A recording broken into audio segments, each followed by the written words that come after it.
Right now, it is time for the Way Black History Fact, and today's Way Black History Fact comes from history.com. I'll share a bit. When Eugene Burnett saw the neat tract houses of Levittown, New York, he knew he wanted to buy one. It was 1949, and he was ready to settle down in a larger home with his family. The newly established Long Island suburb seemed like the perfect place to begin their post-war life. One that he hoped would be improved with the help of the G.I Bill, a piece of sweeping legislation aimed at helping World War II veterans like Burnett prosper after the war. But when he spoke with a salesman about buying the house using a G.I Bill guaranteed mortgage, the door to suburban life in Levittown slammed firmly in his face. The suburb wasn't open to black residents. The Burnetts weren't the only black Americans for whom the promise of the G.I Bill turned out to be an illusion. Though the bill helped white Americans prosper and accumulate wealth in the post-war years, it didn't deliver on that promise for veterans of color. In fact, the wide disparity in the bill's implementation ended up helping drive growing gaps in wealth, education, and civil rights between white and black Americans. While the G.I. Bill's language did not specifically exclude African American veterans from its benefits, it was structured in a way that ultimately shut the doors for the 1.2 million black veterans who had bravely served their country during World War II in segregated ranks. Again, I want to share that this is from history.com, not Ramses.com, not Q.com, not Civic, Cipher, history.com, all right? Let me continue. When lawmakers began drafting the G.I. Bill in 1944, some Southern Democrats feared that returning black veterans would use public sympathy for veterans to advocate against Jim Crow laws. To make sure the G.I. Bill largely benefited white people, Southern Democrats drew on tactics they had previously used to ensure that the New Deal helped as few black people as possible.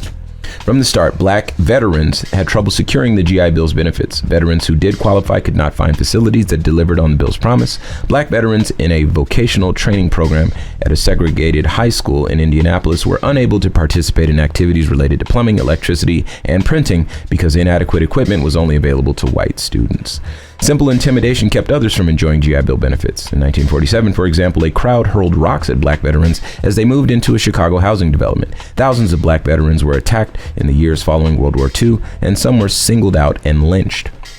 Though Mississippi Congressman John Rankin had lost the battle to exclude black men from VA unemployment insurance, it was doled out inequitably. Most men who applied for unemployment benefits were kicked out of the program if any other work was available to them, even work that provided less than subsistence wages.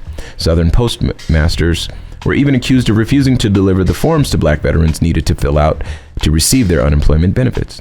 Black veterans and civil rights groups protested their treatment, calling for protections like the black involvement in the VA and non-discriminatory loans. But racial disparities in the implementation of the G.I. Bill had already been set into motion. As years went on, white veterans flowed into newly created suburbs where they began amassing wealth in skilled positions, but black veterans lacked those options. The majority of skilled jobs were given to white workers. The post-war housing boom almost entirely excluded black Americans, most of whom remained in cities that received less and less investment from businesses and banks.